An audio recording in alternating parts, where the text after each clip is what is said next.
In a world where beauty determines destiny, they sent her as a cruel joke, the ugly daughter presented before the king to be mocked.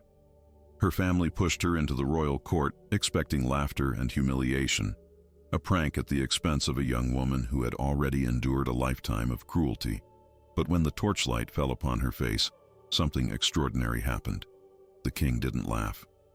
Instead, he saw what no one else had ever bothered to see, beyond the crooked nose and uneven eyes, beyond the scars and plainness that had defined her existence. As the court erupted in vicious laughter, the king rose from his throne and approached her, silencing the entire hall with 5 words that would change everything. "She will stay with me."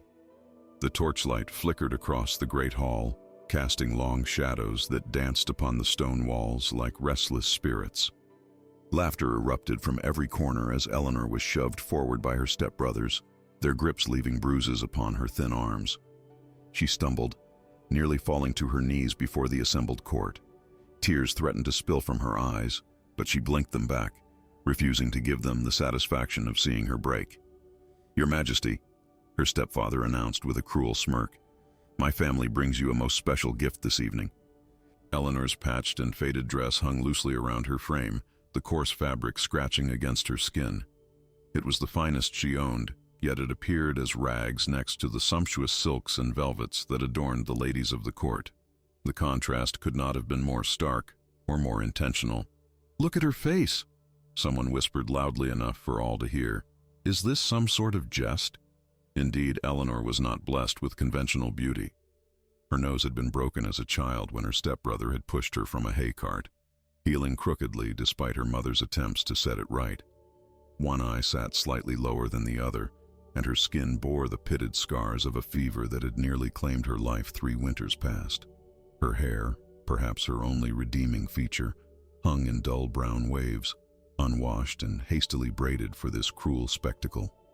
My Lord Edmund thought the king might appreciate some entertainment, her stepsister remarked to a nearby noblewoman, making no attempt to lower her voice. Their laughter cut through Eleanor like knife blades. "Father says the king has grown too serious of late. Surely this will bring a smile to his royal face." The crowd's laughter swelled, echoing off the vaulted ceiling. Eleanor felt the heat of shame rise from her chest to her cheeks. 20 years of enduring her family's cruelty had not prepared her for this public humiliation. She had been told they were attending a royal feast, that she must wear her best dress and behave with proper decorum. Only when they arrived did she realize she was to be the evening's amusement, a joke presented to the king himself. Yet amid the cruel laughter, one man remained silent. King William sat motionless upon his golden throne, his expression unreadable beneath his neatly trimmed beard. His eyes, sharp and penetrating, fixed upon Eleanor with such intensity that she felt exposed in ways that transcended her shabby appearance. She tried to look away, but found herself unable to break from his gaze. "Why does he stare so?"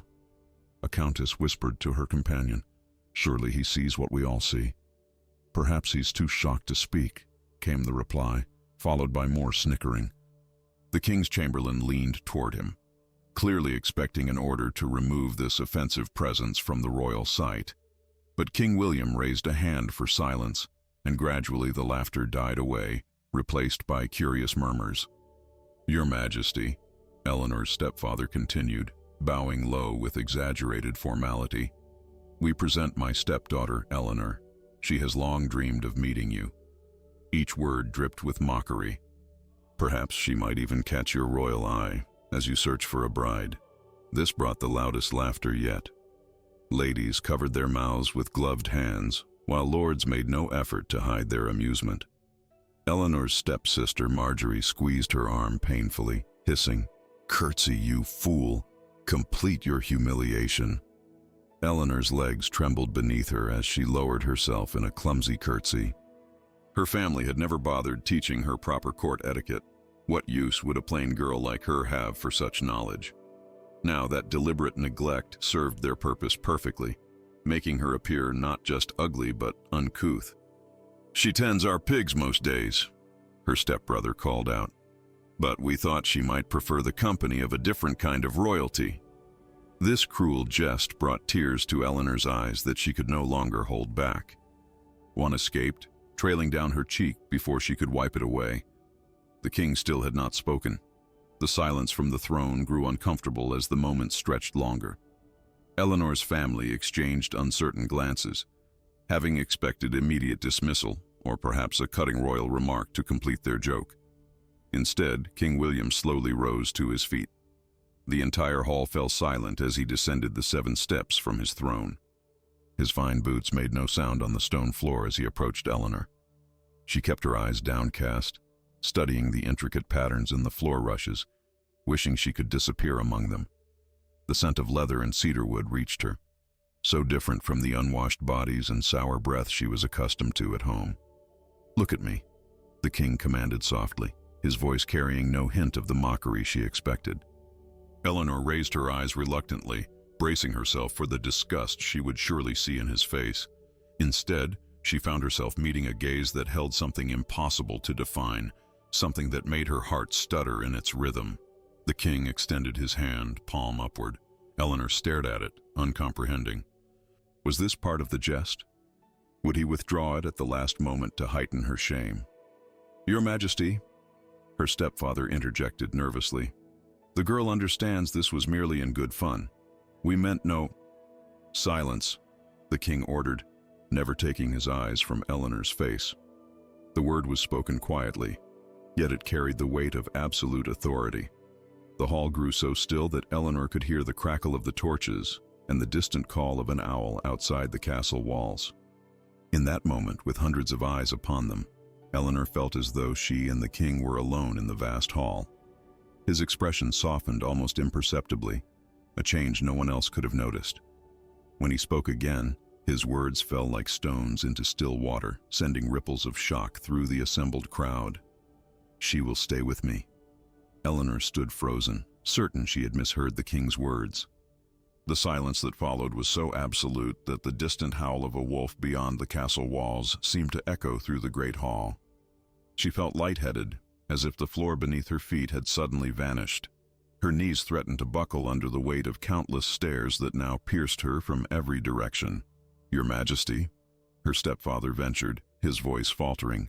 The smug smile that had adorned his face moments ago had transformed into a mask of confusion. "Perhaps I misunderstood." "You did not," King William replied, his tone level yet laced with an authority that brooked no argument. "The Lady Eleanor will remain at court." A ripple of shocked whispers spread through the hall like wildfire. Ladies of noble birth exchanged scandalized glances, their painted lips forming perfect circles of astonishment. Knights and lords shifted uncomfortably, clearing their throats and adjusting their finery as if uncertain how to respond to this unexpected turn of events. Lady Beatrice, daughter of the Duke of Westmoreland and widely considered the most beautiful woman in the kingdom, took a calculated step forward. Her crimson gown rustled softly as she moved, drawing all eyes to her perfect figure and porcelain complexion. "Your Majesty," she said, her voice as sweet as honey, yet carrying to every corner of the hall. "Has madness overtaken you?" The words hung in the air like a blade. Eleanor felt her cheeks burn with fresh humiliation. Even in her most desperate moments, she had never imagined herself standing before the entire court while a high-born lady questioned the king's sanity on her account. King William turned slowly, his gaze falling upon Lady Beatrice with such quiet intensity that the woman unconsciously stepped backward. "You forget yourself, my lady," he said softly, yet every syllable carried the weight of steel. Eleanor stood motionless, afraid that any movement might shatter this impossible moment. If she spoke a single word, surely the spell would break. The king would come to his senses, see her as everyone else did, and she would be cast out amidst renewed mockery. Her mind raced with questions she dared not voice. Was this merely a different form of cruelty? Did the king intend to prolong her humiliation for his own amusement? "My stepdaughter is overwhelmed by your generosity, Your Majesty," her stepfather said, attempting to salvage some dignity from the situation. "However, we could not possibly impose upon—" "It is no imposition," the king interrupted, his voice firm. "I have spoken. She stays." Eleanor's stepsister Marjorie tugged at her sleeve, hissing into her ear. "What witchcraft have you worked, you little wretch? This cannot be happening." But it was happening. With a gesture of his hand, King William summoned his chamberlain, a thin man with a perpetual frown etched upon his face. "Lord Blackwell, see that the Lady Eleanor is given appropriate chambers and all that she requires." The chamberlain's expression tightened further, his disapproval evident, though he dared not voice it. "As you wish, sire," he replied with a stiff bow. "And where shall I place her?" The question carried unspoken meaning. Where did one house a common girl who was neither servant nor noble? Eleanor felt each word like a lash, reminding her of her place, or rather, her lack of one. "In the East Wing," the king replied without hesitation. "The Blue Chamber." A collective gasp arose from several court ladies. The East Wing housed only the most distinguished guests, foreign dignitaries, visiting royalty, and the highest nobility. And the Blue Chamber was among the finest in the castle, with its view of the royal gardens and luxurious appointments. "But sire," protested an elderly countess, abandoning all pretense of discretion, "that chamber is meant for the Duchess of Normandy upon her arrival next month." The king's expression did not change. "Then prepare another for the Duchess. Lady Eleanor will take the Blue Chamber." Eleanor could scarcely believe what she was hearing. Her legs trembled beneath her simple dress, and she feared she might collapse from the sheer impossibility of it all. Why was this happening? What could the king possibly want with her? As if sensing her distress, King William turned his attention back to her. "You must be hungry," he said, his voice softening slightly. "Come, sit beside me for the feast." With gentle pressure on her elbow, he guided her toward the high table. Eleanor moved as if in a dream, aware of the hundreds of hostile eyes tracking her every step. The rustle of her patched dress seemed obscenely loud against the stunned silence of the hall. Each step felt like an eternity, each breath a conscious effort. "This cannot be happening," she heard a lady whisper. "Look at her. Her face, her dress. It's absurd. The king has lost his mind," came another whisper. "Perhaps it's some strange jest we don't yet understand." Eleanor kept her gaze fixed on the floor, counting the steps to maintain her composure.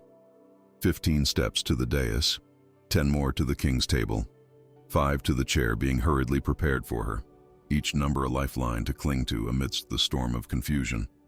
When they reached the high table, King William himself pulled out a chair for her, an honor typically reserved for queens and princesses. The gesture sent another shockwave through the assembly. Eleanor sat gingerly, terrified of making any mistake that might break this inexplicable spell. From this elevated position, she could see her family more clearly. Her stepfather's face had turned an alarming shade of purple, caught between outrage and calculation. Her stepbrothers looked as though someone had struck them, while Marjorie's expression had transformed from mockery to naked hatred. The king took his seat beside her, seeming oblivious to the scandal he had created. At his signal, servants began to bring forth the feast, though the usual festive atmosphere had been replaced by a tension so thick it seemed to press upon Eleanor's chest, making it difficult to breathe. "Eat," the king said quietly, placing a portion of roasted pheasant upon her plate. "You need not fear anyone here."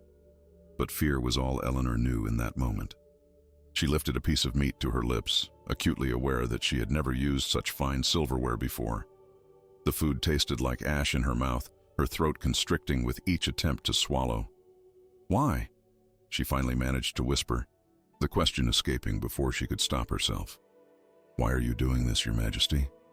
The king's eyes met hers, and once again she was struck by the depth she found there.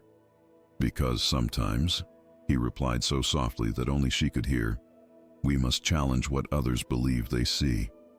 Before Eleanor could decipher his cryptic response, the royal herald appeared at the entrance to the great hall. He struck his staff 3 times against the stone floor, the sound reverberating throughout the chamber. Hear ye," he proclaimed in a voice trained to carry over battlefields. "His Majesty King William makes known his royal intention. Tomorrow at midday, the king shall announce his choice of bride." The hall erupted into a chaos of voices.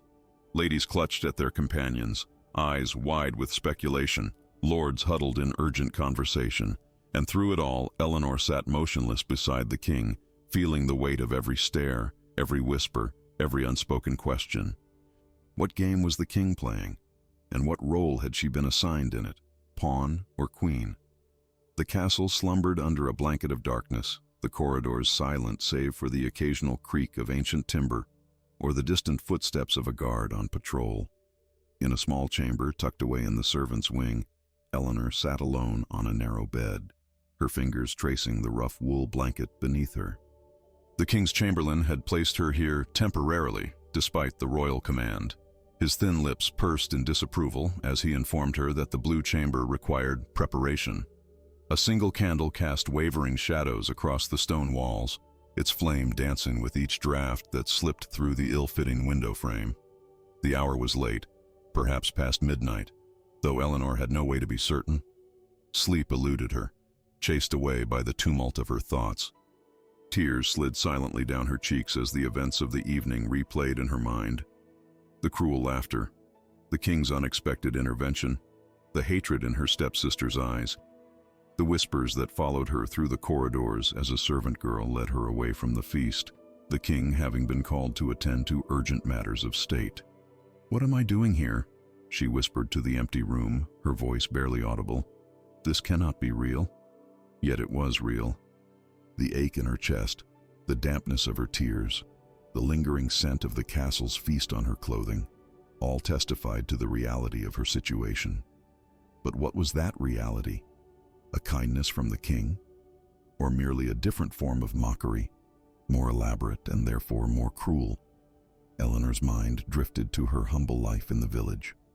For as long as she could remember, she had existed on the fringes of her own family. Tolerated rather than loved after her mother's death had left her at the mercy of her stepfather and his children. Each day brought new humiliations, sleeping in the kitchen among the dogs, wearing cast-off clothing, eating only what remained after the others had finished. Her dreams had been simple, perhaps to marry a kind farmer who would not mind her plain face, to have children who would look at her with love rather than contempt. Never in her wildest imaginings had she pictured herself in a royal castle, the center of court scandal, the subject of a king's inexplicable attention.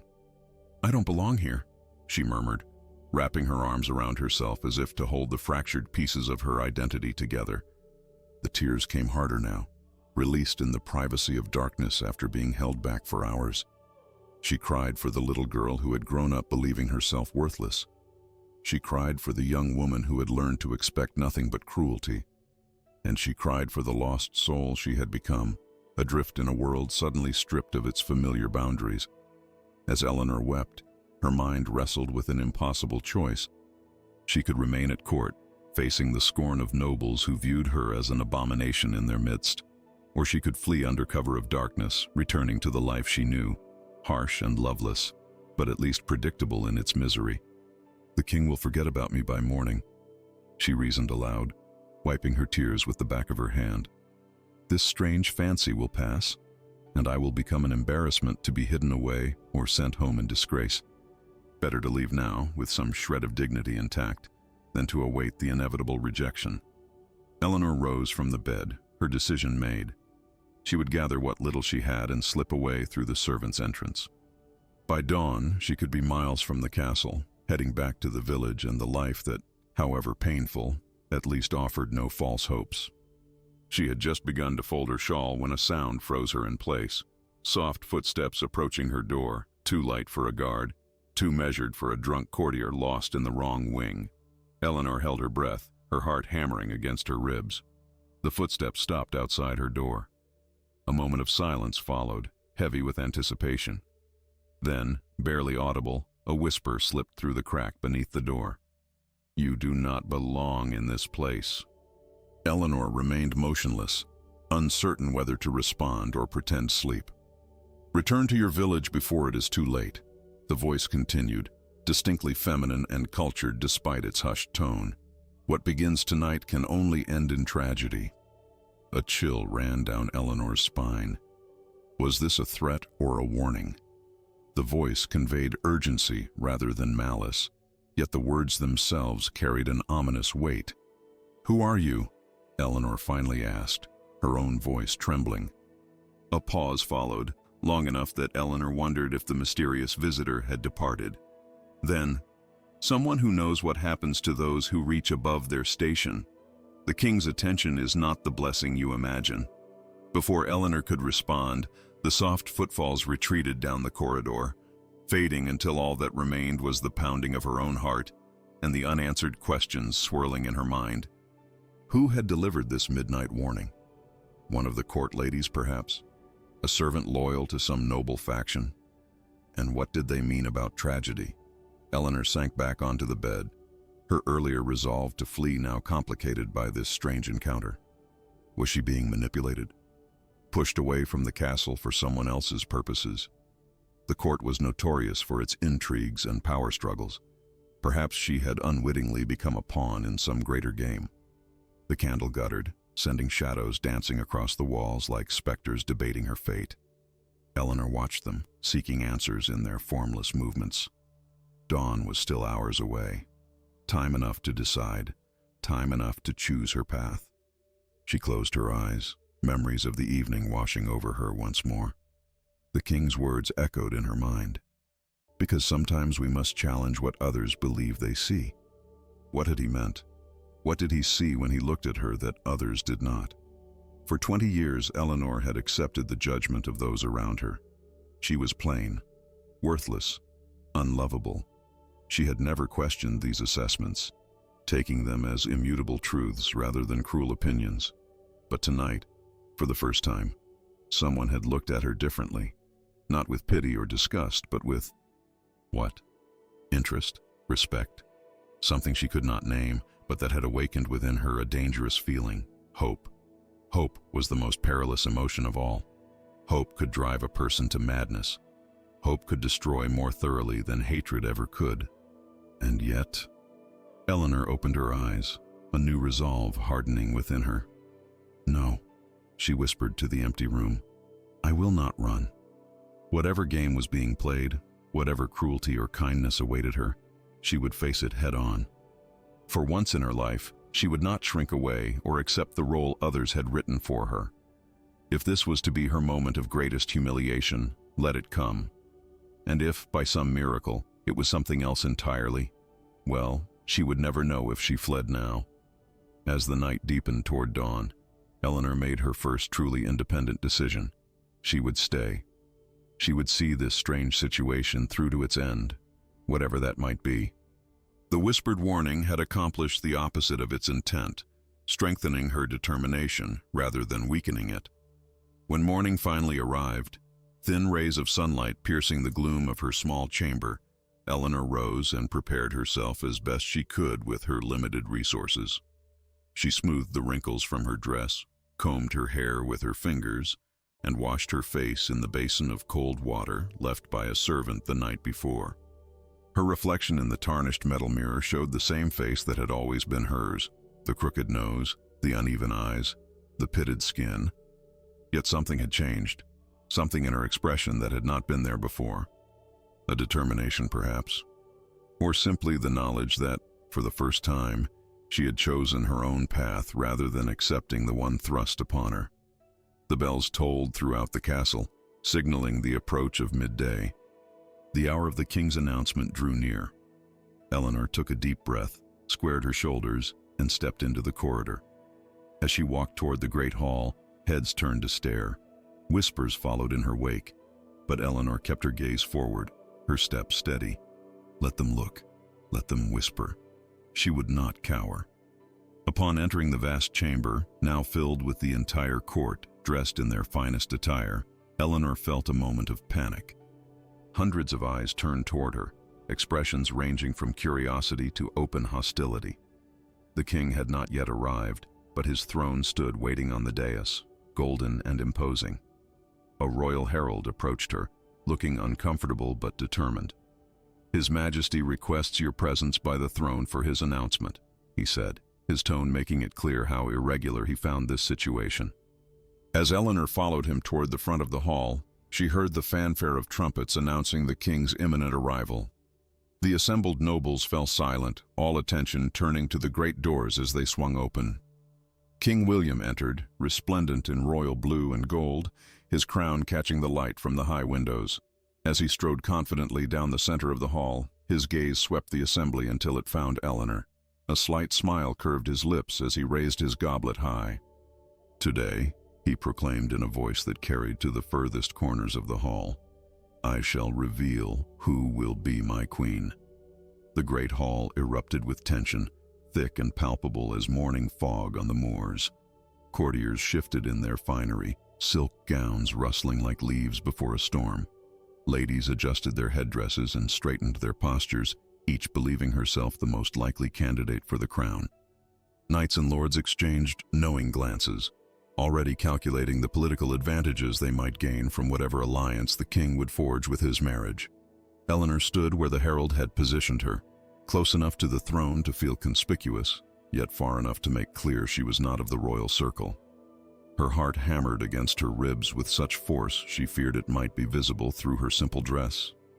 The garment, which had seemed merely inadequate yesterday, now felt like a banner announcing her unworthiness to every eye in the hall. King William ascended the dais with measured steps, his royal blue mantle flowing behind him like water. The crown sat upon his brow as if born to be there, gold and jewels catching the light streaming through the high windows. He turned to face his court, and Eleanor noticed something in his expression she had not seen before.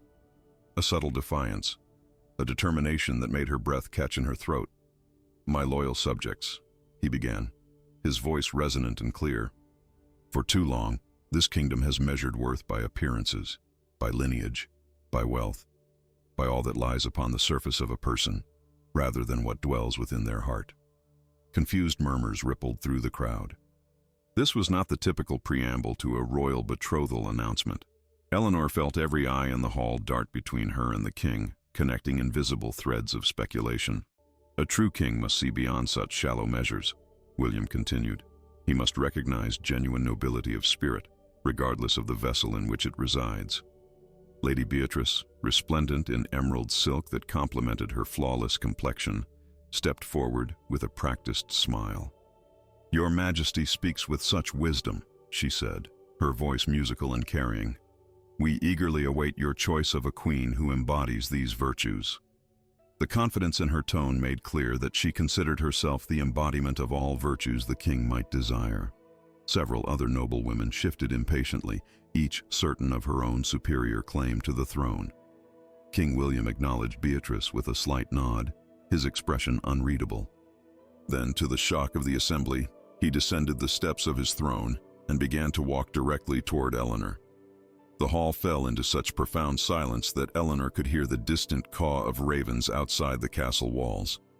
Each of the king's footsteps seemed to echo with impossible loudness on the stone floor. 15 steps, 10, 5. He stopped before her, close enough that she could detect the scent of cedar and cloves that clung to his royal garments. Lord Blackwell, the king's chamberlain, hurried forward with barely concealed alarm. He bowed low before whispering urgently, "Your Majesty, might I counsel a moment of private consultation before—" "Your concern is noted, Lord Blackwell," the king interrupted, his tone gentle but brooking no argument. "But my mind is resolved." The chamberlain's face tightened, but he retreated with another bow, shooting a venomous glance toward Eleanor as he withdrew. King William turned to face the court once more, standing beside Eleanor now rather than above her on the dais. The symbolism was lost on no one. Gasps and whispers erupted throughout the hall. "Yesterday," the king said, "a young woman was brought before me as a jest, an object of ridicule meant to provide amusement through her suffering."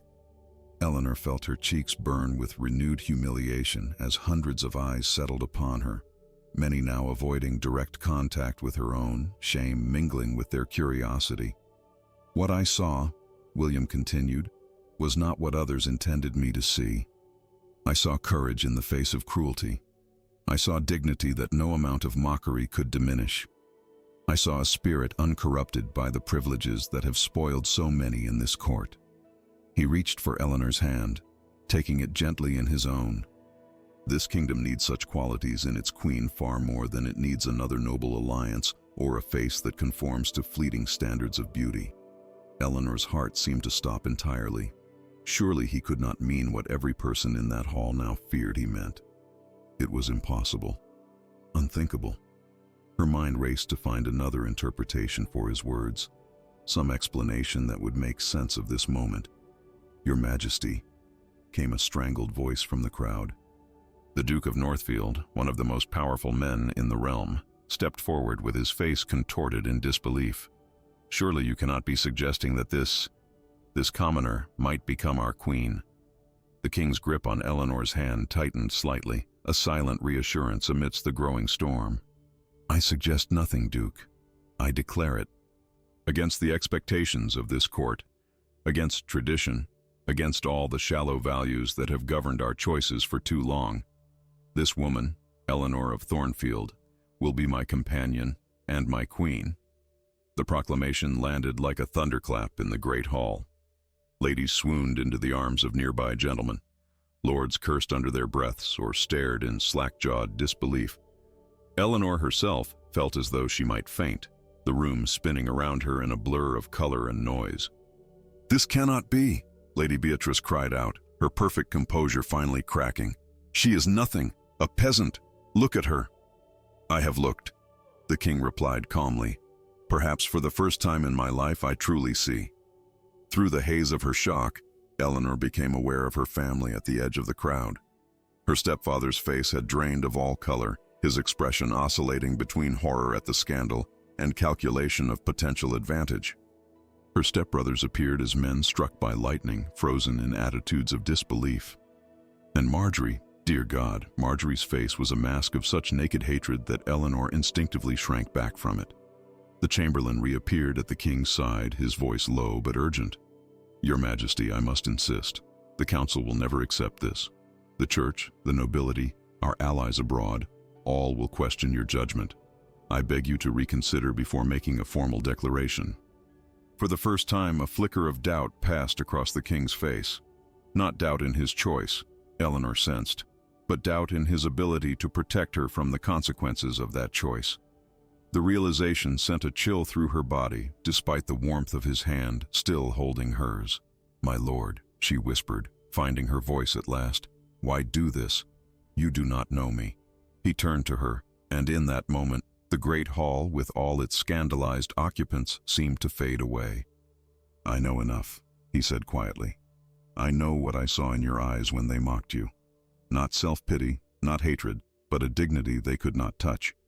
That is more rare and precious than any quality I have found in this court." His words, though meant only for her, carried in the hushed silence of the hall.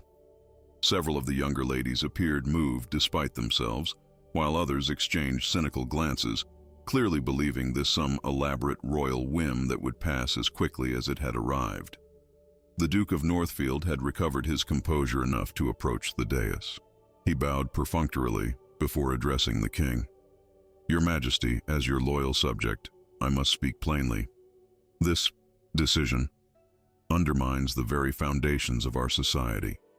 The Queen must bring diplomatic advantages, connections, wealth. What does this person bring to the kingdom?" William's expression hardened. "She brings what wealth and connections cannot buy, Duke: integrity, compassion, strength of character forged in adversity rather than cushioned by privilege." The Duke's face flushed with anger. "Pretty sentiments, sire, but they will not secure our borders or fill our treasury." "No," the king agreed, "but they might remind us why those borders and treasuries matter in the first place." The tension in the hall was interrupted by a sudden commotion at the far doors. A nobleman Eleanor did not recognize stormed out, his boots striking the floor with military precision. "This will not stand," he declared loudly to no one in particular, his final words drifting back as the heavy doors closed behind him. "This will not stand." Eleanor felt a wave of terror wash over her. What had she done by staying? What forces had she set in motion simply by failing to flee when she had the chance? The king's hand around hers suddenly felt less like protection and more like a chain binding her to a future filled with danger and uncertainty. Yet even as these thoughts threatened to overwhelm her, she straightened her shoulders and raised her chin. She had made her choice in the cold hours before dawn. Whatever came now, she would face it with the same dignity the king claimed to have seen in her. William turned to the assembled court, his voice ringing with finality. "I have spoken. Eleanor of Thornfield will be my queen. Those who cannot accept this decision are welcome to depart my court with their honors intact. Those who choose to stay will treat her with the respect her position demands." As if to emphasize his words, he raised Eleanor's hand to his lips in a gesture that left no doubt of his intentions. The simple courtesy, so at odds with the treatment she had known all her life, brought tears to her eyes that she fought desperately to contain. The great hall remained in stunned silence as the king led Eleanor back toward the throne. For better or worse, the first irreversible step had been taken. There could be no return to her old life now, only forward into this strange new reality where a king had chosen her above all others, for reasons she still could not fully comprehend. 3 days had passed since the king's shocking announcement, yet for Eleanor, each hour felt like a lifetime.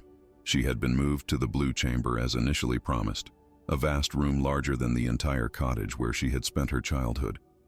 The chamber's azure silk hangings and intricately carved furniture seemed to mock her with their opulence, silently questioning her right to exist among such splendor.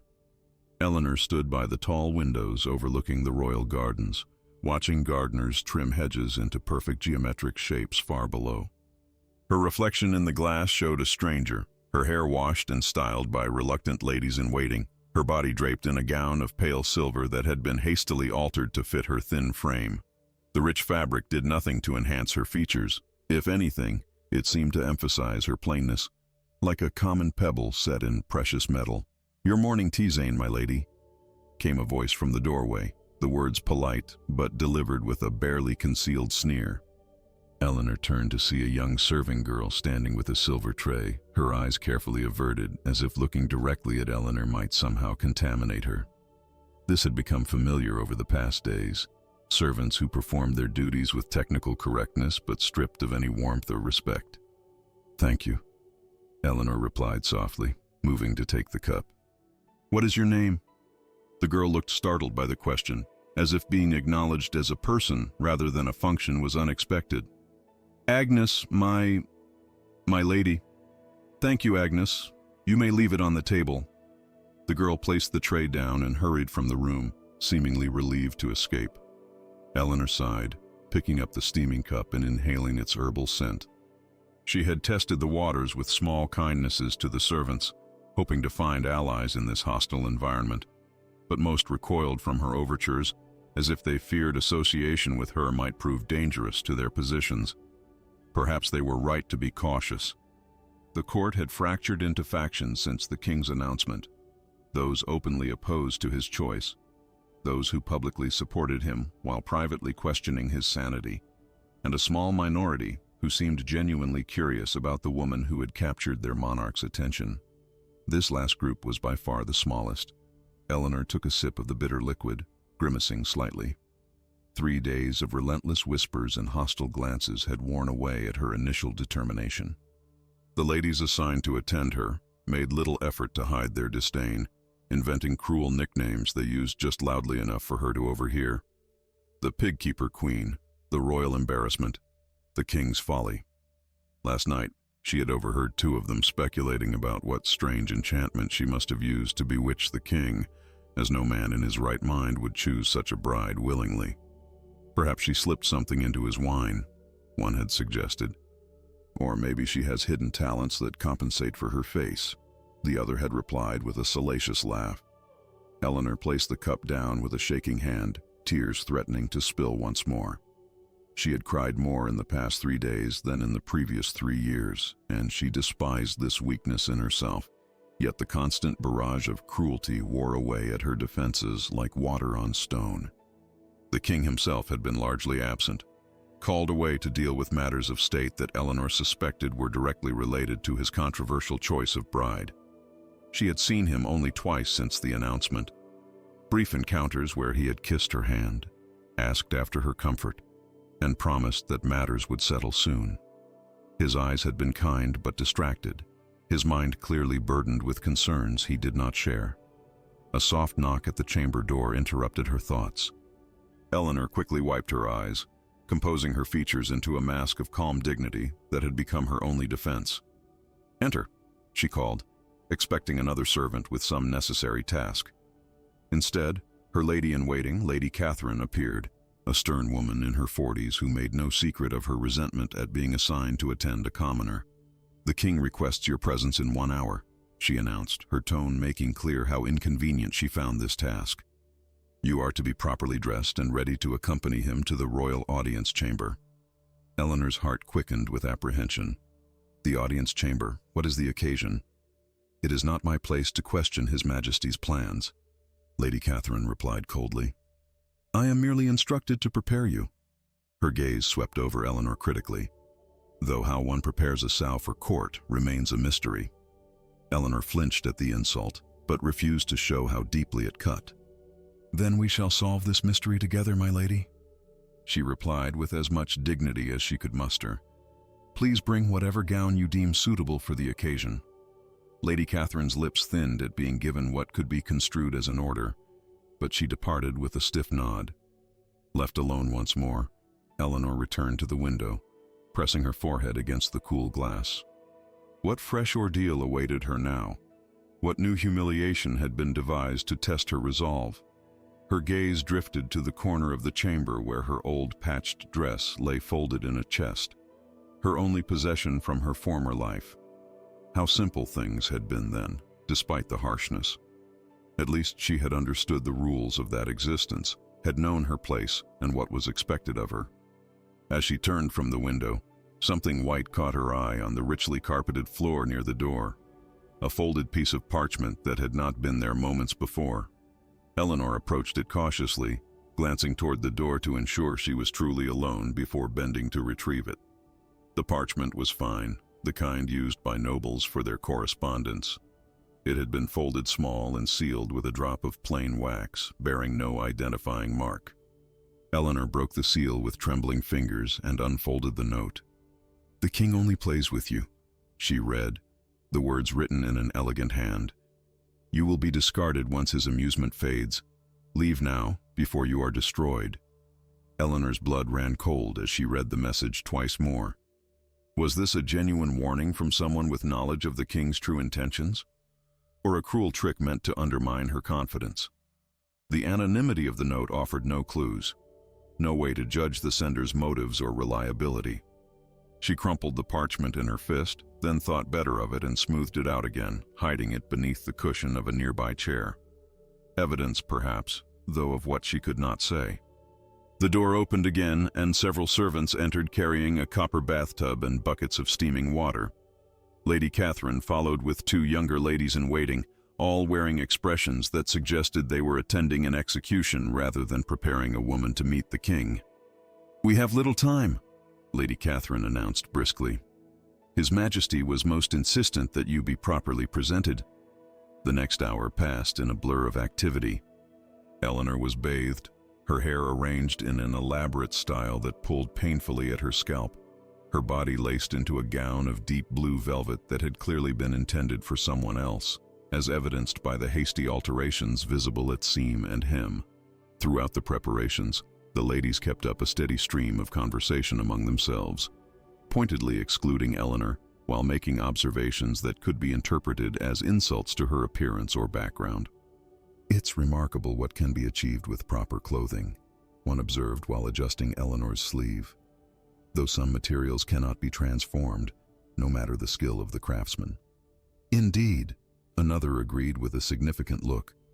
"Birth and breeding always reveal themselves regardless of the trappings."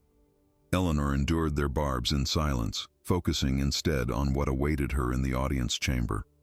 The anonymous note had planted seeds of doubt that now threatened to take root. What if the king's interest was merely a passing fancy? What if this entire extraordinary situation was simply an elaborate jest, more sophisticated than her family's cruel prank, but no less destructive to her dignity? When the preparations were complete, Lady Catherine stood back to assess the results with a critical eye. "It will have to do," she pronounced, her tone making clear that the failing lay not with their efforts, but with the raw material they had been given to work with. Eleanor caught sight of herself in the chamber's large mirror. A stranger gazed back at her, draped in finery that could not disguise her common features or the fear in her eyes.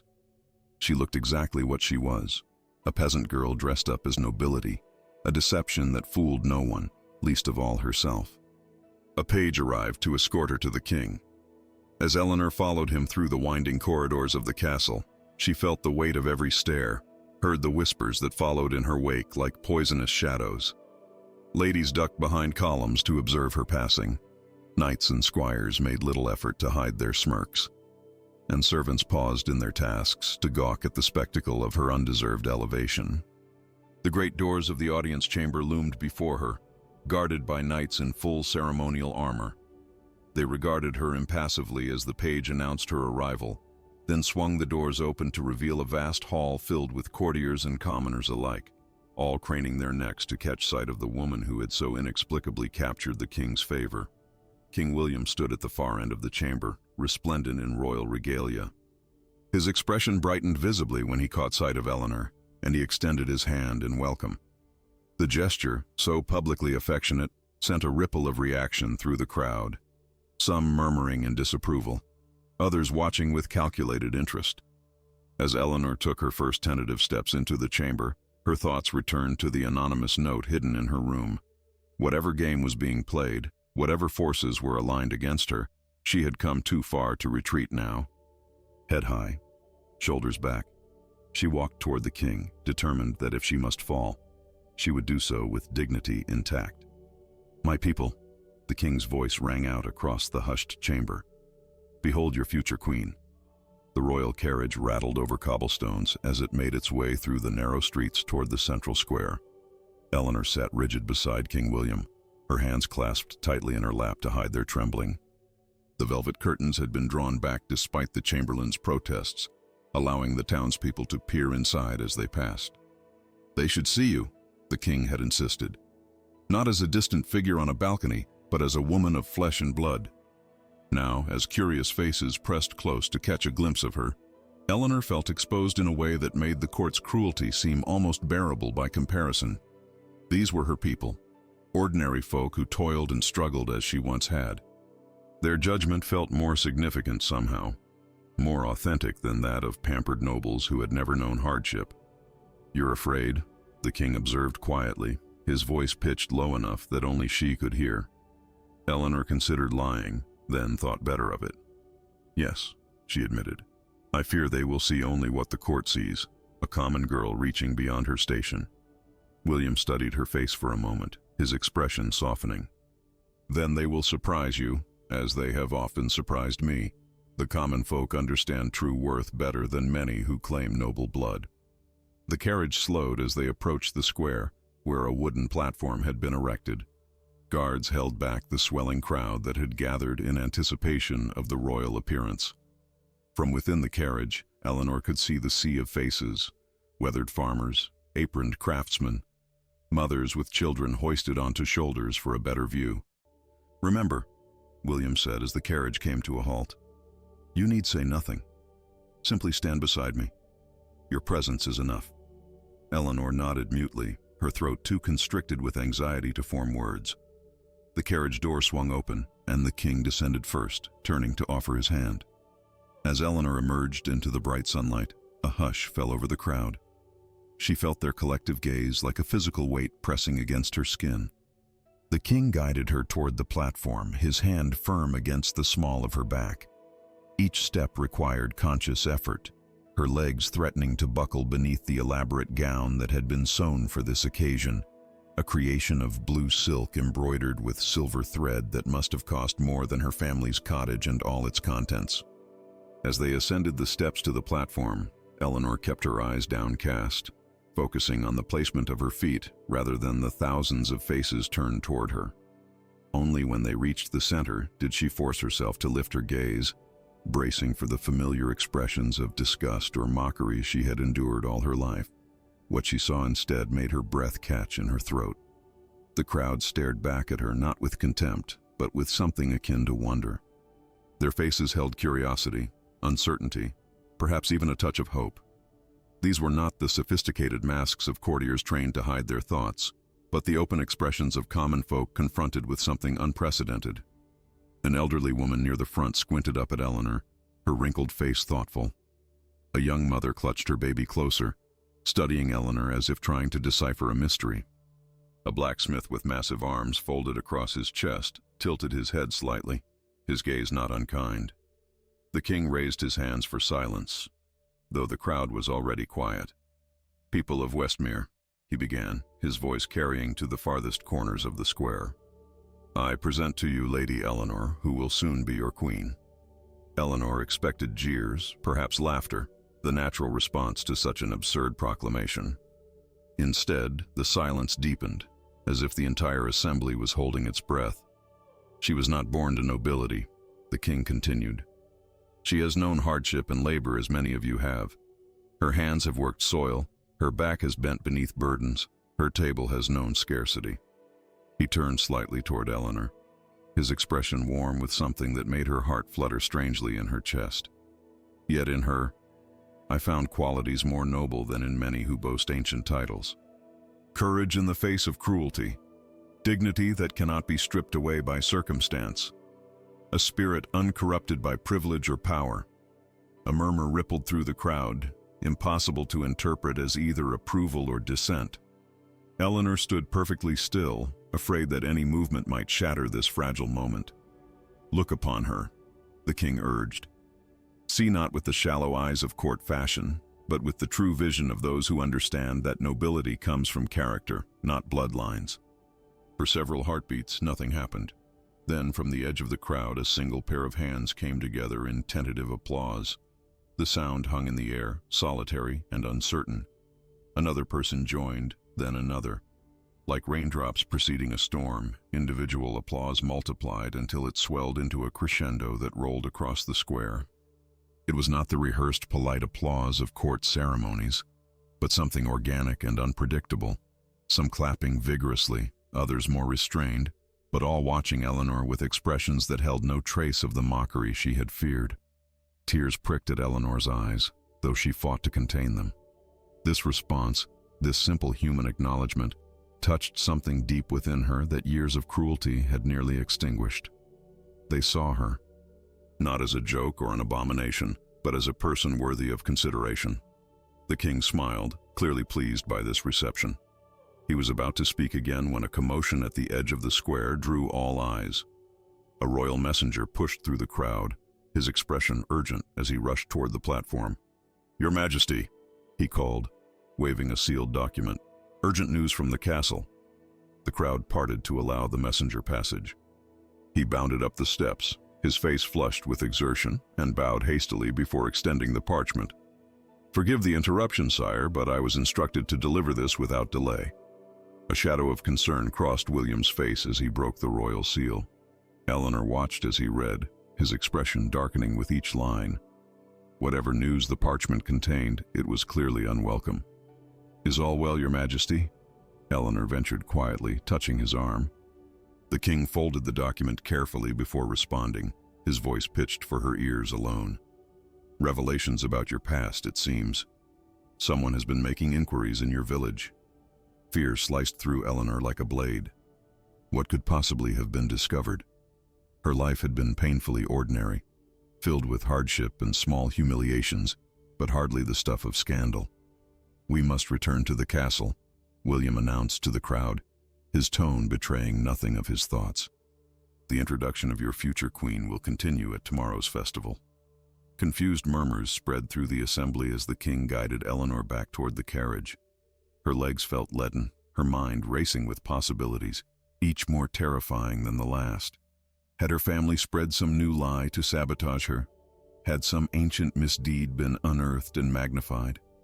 As they settled into the carriage, Eleanor gathered her courage. "What does it say?" she asked, gesturing toward the folded parchment the king still clutched. William hesitated, studying her face as if searching for something. "It contains claims about your parentage," he finally said. "According to this, you are not the daughter of the farmer who raised you." Eleanor's confusion must have shown on her face, for he continued, "The letter claims you are the illegitimate child of a merchant named Thomas Blackwood, who fled his debts some 19 years ago, leaving you in the care of distant relations."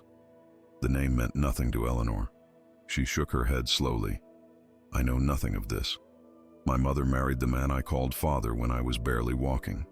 She died when I was 7. This is the first I've heard of any merchant." "The timing would align with your age," William observed. "And it would explain why your stepfather and his children treated you as they did. Not merely because of your appearance, but because you were a living reminder of shame and financial ruin thrust upon them." The carriage lurched forward, beginning its journey back to the castle. Eleanor sat in stunned silence, trying to absorb this revelation that rewrote the narrative of her entire existence. If true, it meant her lifelong mistreatment stemmed not just from her plain features, but from a history she'd never known, a double burden of illegitimacy and financial disgrace. "Who sent this information?" she finally asked. The king's expression hardened. It bears no signature, but the handwriting suggests someone educated, someone at court most likely. "Someone who wishes to prevent our marriage," Eleanor concluded, a cold certainty settling in her stomach. "Yes," William agreed. "Though they will find this revelation changes nothing for me." The remainder of the journey passed in tense silence. Eleanor gazed out at the passing streets without really seeing them, her mind grappling with this new identity thrust upon her. Was she truly the abandoned child of a disgraced merchant? And if so, what did that make her? Not even a respectable peasant, but the discarded evidence of scandal. As the carriage passed through the castle gates, Eleanor noticed an unusual flurry of activity. Courtiers gathered in small clusters, heads bent together in urgent conversation. All fell silent as the royal carriage approached, eyes turning toward Eleanor with renewed interest that bordered on predatory. "News travels faster than horses in this court," William observed grimly. When the carriage door opened, Lord Blackwell stood waiting, his thin face set in lines of grave concern. "Your Majesty," he said with a bow, "the council awaits you in the private chamber. This matter requires immediate attention." Eleanor moved to step down, but the chamberlain pointedly avoided offering assistance, his gaze fixed solely on the king. The message was clear. This discussion would not include her. "Lady Eleanor will accompany me," William stated firmly. "This concerns her most directly." Blackwell's lips thinned with disapproval. "Sire, matters of state are determined by the king," William interrupted, his tone leaving no room for argument. "And I have determined that Lady Eleanor will hear whatever is to be said about her." The chamberlain bowed stiffly, clearly displeased but unwilling to challenge the royal will so openly. "As you wish, Your Majesty." As they followed Blackwell through corridors suddenly alive with whispers, Eleanor felt the weight of every stare. Whatever tentative acceptance she had begun to earn had been shattered by this revelation. In the eyes of the court, she had transformed from an oddity to a scandal, no longer merely inappropriate, but actively shameful. The doors to the council chamber swung open, revealing a gathering of the highest nobles in the land. Their conversations ceased abruptly as Eleanor entered on the king's arm, their expressions ranging from thinly veiled triumph to calculated neutrality. "Well, sire," said the Duke of Northfield with barely disguised satisfaction, "it seems there is more to your chosen bride than meets the eye." The council chamber seemed to shrink around Eleanor, its ornate tapestries and polished oak paneling closing in like the walls of a trap. 8 noblemen sat at the long table, their expressions ranging from open disdain to carefully masked calculation.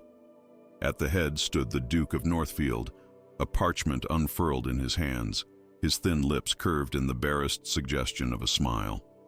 "Your Majesty," the Duke continued, "I believe we should discuss this matter plainly. The woman you have chosen to make our queen is not merely a commoner, but the bastard child of a disgraced merchant who fled his debts, leaving chaos in his wake." King William's face remained impassive as he guided Eleanor to a chair near the table's end. "Speak carefully, Northfield," he warned. "You address the future queen of this realm." A derisive snort came from Lord Blackwell, who had taken up position near the chamber's hearth. "Surely, sire, in light of these revelations, you will reconsider this unfortunate decision." Eleanor sat rigid in her chair, her hands clasped so tightly in her lap that her knuckles shone white against her skin.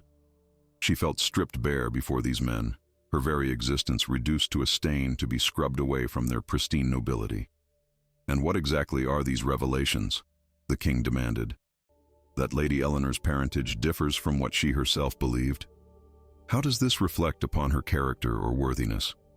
The Earl of Westmoreland, a corpulent man with shrewd eyes, leaned forward. Your Majesty, it is not merely a question of parentage, but of deliberate concealment. The merchant Thomas Blackwood absconded with funds from 7 noble families, including my own. He left debts that crippled businesses throughout the northern provinces. And this is somehow the fault of a child who knew nothing of her true father? William countered, his voice dangerously quiet. The blood tells, sire, interjected Baron Hawthorne, a sharp-featured man whose family was known for its ancient lineage. Dishonesty and cowardice flow through her veins, whether she acknowledges it or not. Eleanor felt each word like a physical blow. Was this truly who she was? The daughter of a thief and a coward? Had her lifelong suffering been not merely the cruelty of fate, but the punishment for sins she had never committed? Furthermore, the Duke continued, unrolling a second document with theatrical gravity, our investigations reveal that the family who took her in did so only under extreme duress.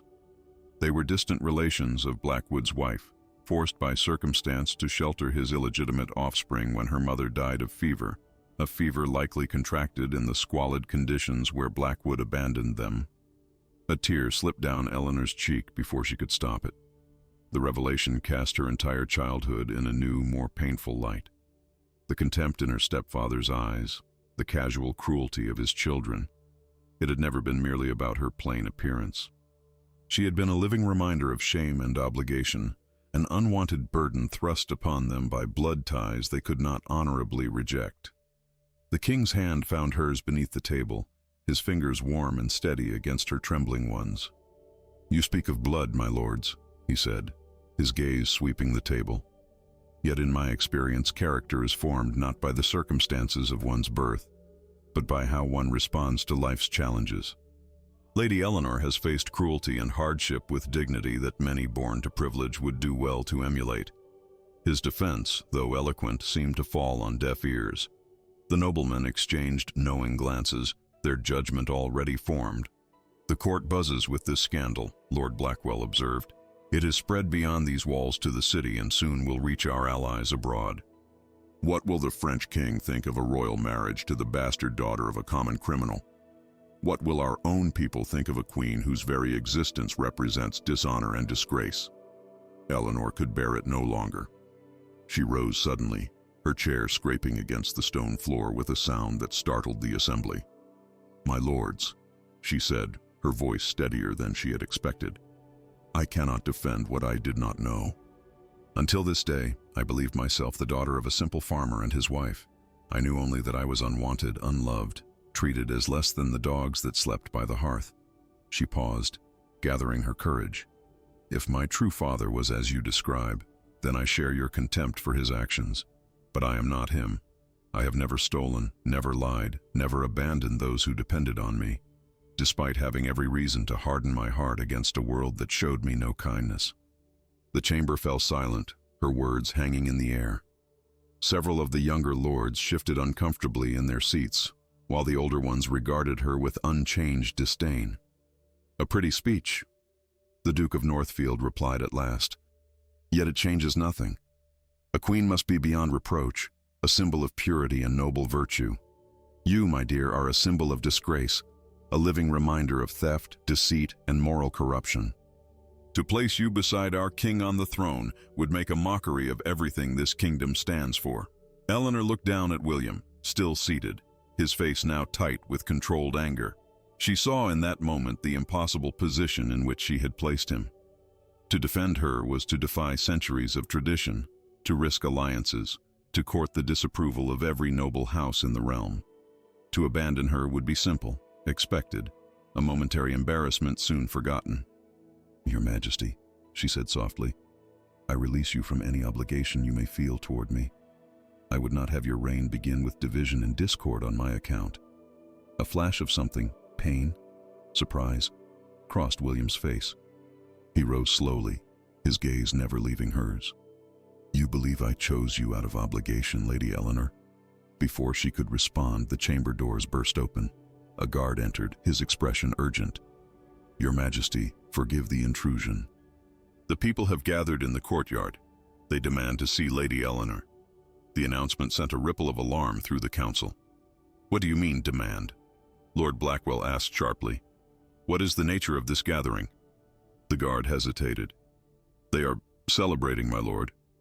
Word has spread of Lady Eleanor's common birth. They have brought gifts and flowers. They wish to show support for a queen of the people, as they are calling her. Stunned silence fell over the chamber. This reaction was entirely unexpected, a radical departure from the scorn and rejection the nobles had anticipated from the common folk. It seems, the king said with quiet triumph, that the people see what my lords cannot, that true nobility resides in character rather than bloodlines. He turned to the guard. Tell them their future queen will greet them shortly. Protests erupted from around the table, but William silenced them with a raised hand. Enough. I have heard your concerns. Now you will hear my decision. He moved to stand beside Eleanor, taking her hand in his. This woman will be my queen, not despite her origins, but in part because of them. She brings to the throne an understanding of our people's struggles that no high-born lady could possess. Eleanor stared at him in disbelief, tears gathering in her eyes. Your Majesty, William, you cannot know what this will cost you. I know precisely what it will cost, he replied, his voice soft but resolute. And what it will gain us both. He turned back to the assembled nobles, his expression hardening. My lords, you face a choice. Accept my decision and retain your positions and privileges, or oppose me and face the consequences of defying your king. The threat hung in the air, unmistakable in its implications. One by one, the lords bowed their heads in reluctant acquiescence. All except the Duke of Northfield, whose face had flushed a dangerous shade of crimson. This is madness, he hissed. You would throw away centuries of tradition for this nobody? William's eyes narrowed. Choose your next words with extreme care, Duke. They may be the last you speak as a member of this council. For a moment it seemed Northfield would continue his defiance. Then, with visible effort, he mastered himself and offered a stiff bow. I serve at your Majesty's pleasure, he said, though his tone conveyed anything but pleasure. Indeed you do, William replied coolly. Now I believe the people are waiting. He turned to Eleanor, his expression softening. Shall we greet your subjects, my queen? Eleanor hesitated, overwhelmed by the rapid turn of events. The tears she had fought to contain now spilled freely down her cheeks. Why? She whispered. Why stand against them all for my sake? William reached out, gently wiping a tear from her face with his thumb. The tenderness of the gesture, performed before the entire council, sent a collective shock through the assembly. Because, he said simply, in a lifetime surrounded by polished falsehoods, you showed me honest truth. In a court built on appearances, you offered substance. You believe yourself unworthy because others have told you so your entire life. I see you more clearly than they ever could. He took the crown from his own head, a shocking breach of protocol that drew gasps from the lords, and held it before her. This may be gold and jewels, but true sovereignty comes from something far more precious. Integrity that cannot be bought, compassion that has been tested by suffering, courage that stands firm when all others would flee. Eleanor stared at the crown, then at the man holding it. In his eyes she saw not madness or infatuation, but absolute certainty. I am still what I am, she said softly. A plain woman with no training for this role. You are exactly what this kingdom needs, William replied, and precisely what I choose, freely and without reservation. From beyond the castle walls came the sound of cheering. The people still gathered, still waiting for a glimpse of the woman they had already embraced as their own. The crown is yours to accept or refuse, William said, not because of birth or beauty or political advantage, but because I have found in you a spirit worthy of it. What say you, Eleanor of Thornfield? Will you be my queen, knowing the challenges we will face together? The moment stretched between them, weighted with possibility. Eleanor looked from the king to the hostile faces of the council, to the crown that represented everything she had never dared to dream might be within her reach. Her answer, when it came, rang with quiet conviction that silenced even the most disgruntled whispers from the council table. "I will." As shouts of outrage erupted around them, William placed his crown gently upon her brow. 3 months had passed since the crown had been placed upon Eleanor's brow in that tense council chamber. Autumn had yielded to winter, dusting the castle battlements with snow that glittered like scattered diamonds in the pale sunlight. Within the royal chambers, a fire crackled in the hearth, casting dancing shadows across the rich tapestries that had once seemed so alien to Eleanor, but now formed the familiar backdrop of her daily life. She stood by the window, watching servants clear paths through the bailey below, their breath visible in the crisp air. Her reflection in the glass pane showed a woman changed, not in her features, which remained as they had always been, but in the way she carried herself. The perpetual hunch of someone expecting a blow had been replaced by straight shoulders and a lifted chin. The fearful darting of her eyes had given way to a steady, thoughtful gaze. "Your Majesty," came a voice from the doorway. "The petitioners are assembled in the great hall." Eleanor turned to find Lady Catherine, once her reluctant lady-in-waiting, now her surprisingly loyal chamberlain, standing with hands clasped before her. The transformation in their relationship mirrored many such changes in the court. Initial hostility giving way to grudging respect, then genuine regard as the months progressed. "Thank you, Lady Catherine," Eleanor replied. "I shall be there presently." The older woman hesitated, then stepped further into the room. "If I may say, Your Majesty, the common folk speak of nothing but your justice. They say you hear them as no royal has before." Eleanor smiled slightly. "I merely remember what it is to stand before power and feel unheard." Lady Catherine bowed and withdrew, leaving Eleanor to make final adjustments to her appearance. She wore a gown of deep green wool, elegant in its simplicity, adorned only with a single brooch bearing the royal crest. Her hair was arranged in a practical style that required minimal fussing throughout the day, a shocking departure from court fashion that had initially scandalized the ladies, but now found imitators among the more practical-minded. As Eleanor made her way through the corridors toward the great hall, servants and guards bowed respectfully. No longer did she see sneers hastily hidden or hear whispers trailing in her wake. The change had not come easily or quickly. Each day of those first weeks had been a battle, each interaction a potential ambush of cruelty or contempt. The Duke of Northfield and his closest allies had departed the court in protest, retreating to their country estates to plot and grumble. Their absence had created space for more moderate voices, for those willing to judge the new queen by her actions rather than her origins. And her actions had spoken eloquently.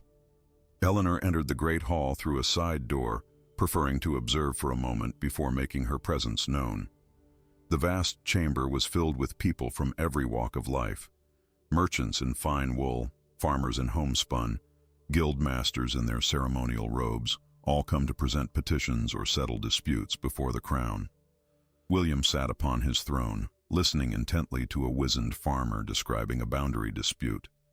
The king's patience with such mundane matters had surprised many, but not Eleanor. She had recognized from their first meeting a quality in him that matched something in herself, the ability to see the person beneath the circumstances, to look beyond appearances to the heart of things.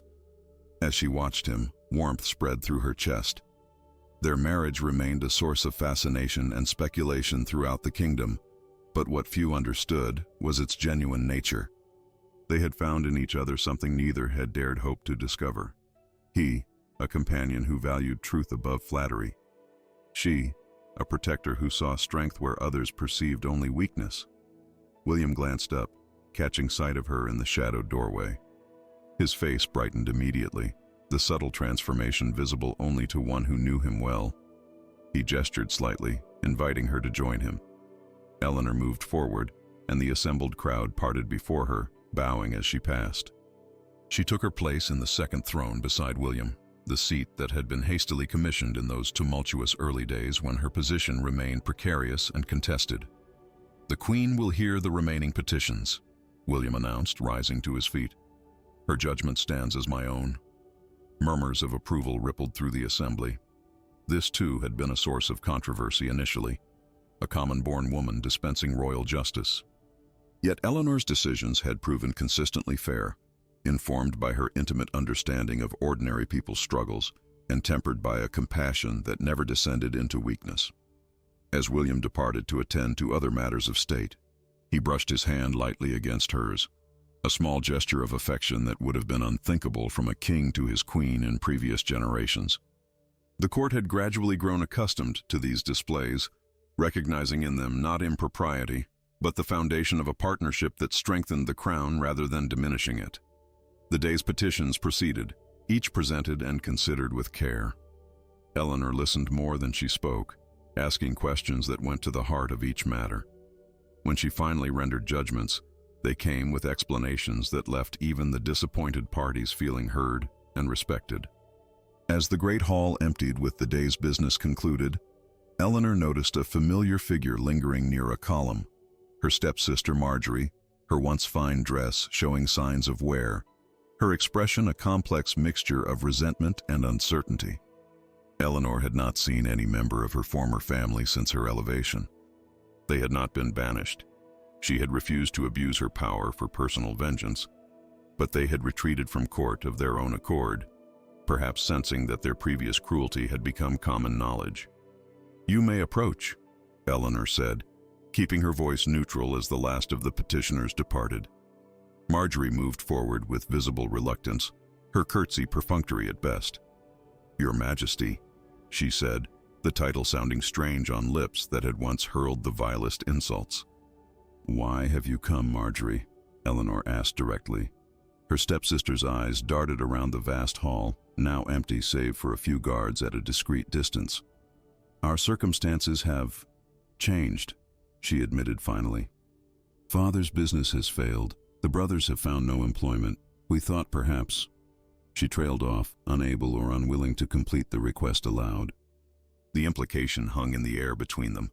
They sought patronage, assistance, perhaps positions at court from the very woman they had tormented throughout her childhood. Eleanor studied her stepsister's face, searching for any sign of genuine remorse, and finding none.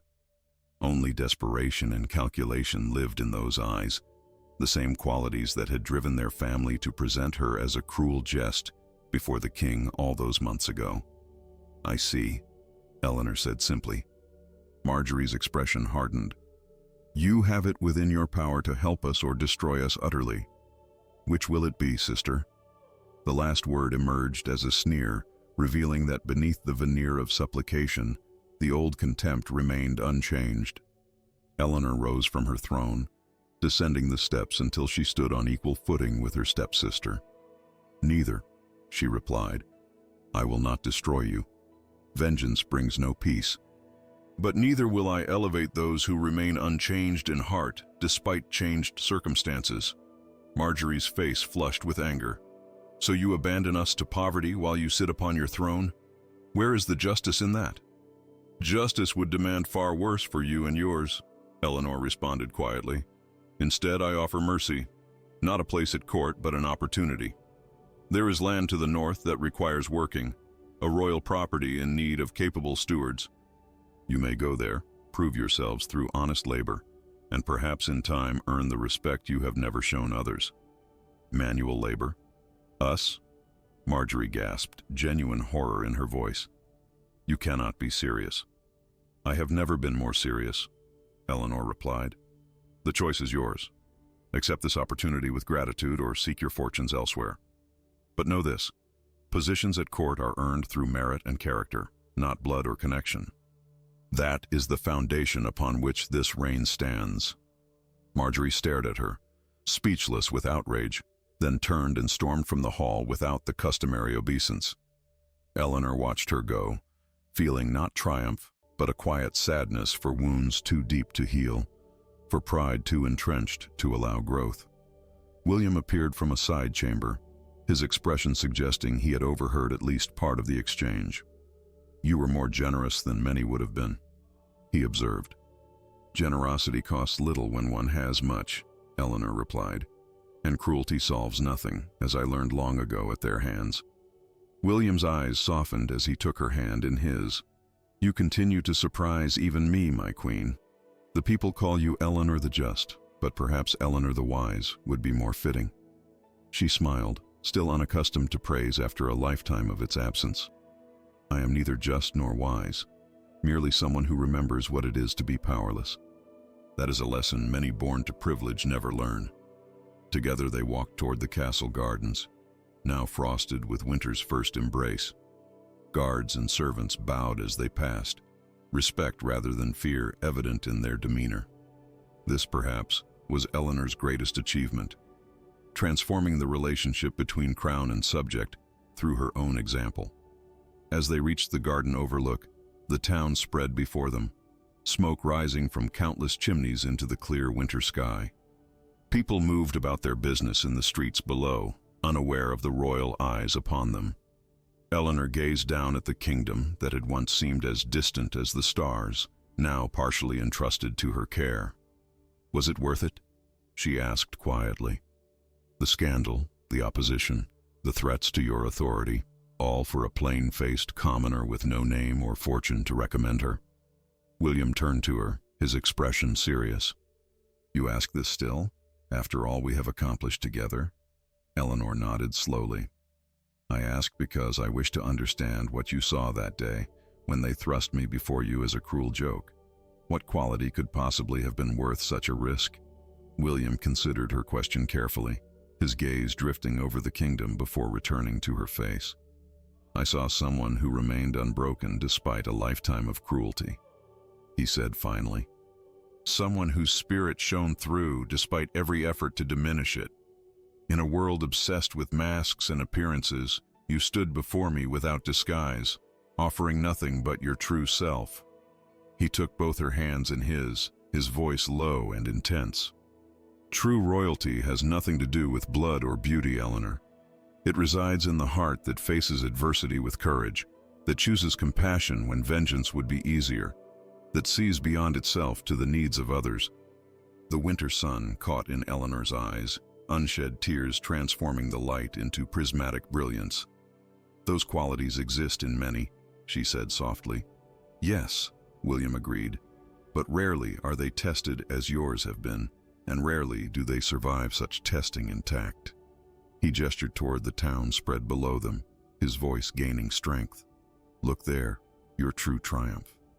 Not a crown or a title, but the truth you have shown them, that the measure of a person lies not in appearance or birth, but in the choices they make and the heart they reveal through those choices.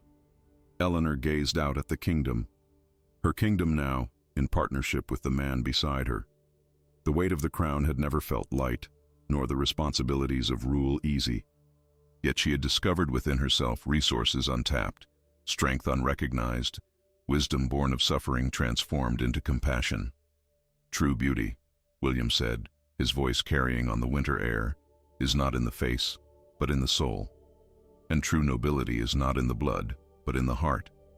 As they stood together overlooking their realm, Eleanor realized that the greatest gift was not the crown upon her head or the man beside her, but the revelation his choice had offered. That worth came not from the judgment of others, but from the truth within oneself, awaiting recognition by those with eyes to see. Eleanor's journey reminds us that true worth is never determined by appearances or circumstances of birth. In a world obsessed with beauty and status, her story challenges us to look deeper, to recognize the nobility that exists in character, in resilience, in the dignity that survives despite cruelty. What would you have done in Eleanor's place? Would you have found the courage to stand tall when an entire court mocked you, or the wisdom to choose compassion over vengeance when given power over those who hurt you? Perhaps the most profound lesson lies in King William's ability to see beyond the surface when everyone else was blinded by shallow judgments. How often do we miss the extraordinary qualities in others because we're too fixated on appearances? How many potential connections, friendships, or loves have we overlooked because we failed to recognize the true beauty that resides in the heart? Eleanor's story isn't just a medieval tale. It's a mirror reflecting our own world and the choices we make every day. If this story touched your heart, please consider supporting our channel by liking, subscribing, and sharing with others who might need this reminder of what truly matters. Remember, in a world that often values the wrong things, You have the power to be someone who truly sees others, someone who recognizes that real beauty, like Eleanor's, shines from within.